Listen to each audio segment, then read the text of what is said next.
Visa rejection মানেই কি আপনার পথ শেষ? একদমই না। আমি অনেক মানুষকে চিনি যারা প্রথমবার না, দ্বিতীয়বার না, ৩ নম্বর বার গিয়ে তাদের ইউএস ভিসা পেয়েছে, ২ নম্বর বার গিয়ে তার ইউএস ভিসা পেয়েছে। আমি এমন অনেক মানুষকে চিনি যারা ইউএসএ থেকে, বাংলাদেশ থেকে ক্যানাডিয়ান ভিসার জন্য, ভিজিট ভিসার জন্য অ্যাপ্লাই করেছিল, ভিজিট ভিসা রিজেক্টেড হয়েছে, তার ঠিক ২ বছর পর স্টাডি পারমিটের জন্য অ্যাপ্লাই করেছে, কানাডাতে হয়ে গেছে। তাই একবার যদি আপনার ভিসা রিজেক্ট হয়, এটা কোনো ব্যাপারই না, কারণ ভিসা রিজেকশন অহরহ হচ্ছে। আপনার জাস্ট রেসপন্সিবিলিটি হলো যে আপনি থেমে থাকতে পারবেন না, আপনার আবারও সুন্দর করে বেটার অ্যাপ্লিকেশন নিয়ে অ্যাপ্লাই করতে হবে। সাধারণত হাতে গোনা বড় বড় কয়েকটা কারণে আপনার ভিসা রিজেক্ট হয়, কিন্তু এই লিস্টের থেকেও ইম্পর্ট্যান্ট একটা কারণ হচ্ছে আপনার নিজেকে জিজ্ঞেস করতে হবে যে আমি কি ওই দেশে গিয়ে পার্মানেন্টলি থেকে যেতে চাই? এটাই কি আমার ইচ্ছা? এই ইচ্ছাটা থাকাটা একদম খারাপ না, দেশ থেকে অনেকেই চলে যেতে চায়, দ্যাটস নট ব্যাড। কিন্তু আপনার এইটা প্রমাণ করতে হবে যে আপনার ইমিগ্রেশন ইন্টেন্ট বলতে কিছু নাই। ইমিগ্রেশন ইন্টেন্ট মানে হলো যে আপনি যদি ওইখানে একটা ভিসা অফিসারকে এইটাই প্রমাণ না করতে পারেন যে আপনার পড়ালেখা শেষ হলে আপনি ফেরত আসতে পারবেন বাংলাদেশে, তাহলে সে আপনাকে কখনোই ভিসা দিবে না। ইমিগ্রেশন ইন্টেন্ট মানে হলো যে আপনি চলে গিয়ে সিটিজেন থাকতে চান আর জীবনেও দেশে ফেরত আসবেন না, ওই দেশের একটা লায়াবিলিটি আপনি হয়ে যাবেন।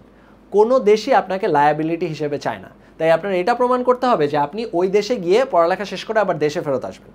এটা প্রমাণ করতে পারার পরে আপনি ওখানে থাকেন নাকি না থাকেন, আপনি নিজের সাথে অনেস্ট থাকবেন এবং আপনার সৃষ্টিকর্তার সাথে আপনি অনেস্ট থাকবেন। এই অনেস্টিটা যদি আপনি মেনটেন করতে পারেন, তাহলে লাইফে সব জায়গায় ভালো করবেন। এবং এইবার আমরা দেখব যে কোন কোন জিনিস নিয়ে আপনি সাধারণত ভিসা রিজেকশন খান।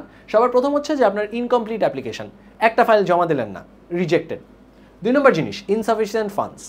আপনার যদি যথেষ্ট টাকা না থাকে যে আপনি ১ বছরের টিউশন কভার করতে পারবেন, ফর এক্সাম্পল আপনার পড়ালেখার খরচ ১০ লাখ টাকা, আপনার ব্যাংকে ১ লাখ টাকাও নাই, আপনি সেই জায়গায় অ্যাপ্লাই করতে পারবেন না।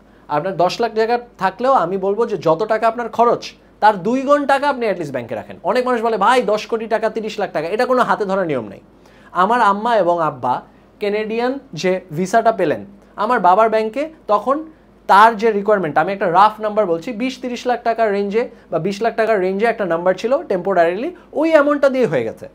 অনেক এজেন্সি থেকে আপনাকে বলবে যে ৫০ লাখ টাকা, ১ কোটি টাকার নিচে হবেই না। এই সবগুলো ভুয়া কথা, এক কান দিয়েও ঢুকাবেন না। জাস্ট স্ট্রেট আউট এবং এম্বাসির সাথে কন্ট্যাক্ট করবেন। অলওয়েজ নিজের সোর্স কোয়ালিটিটা এনশিওর করার চেষ্টা করবেন।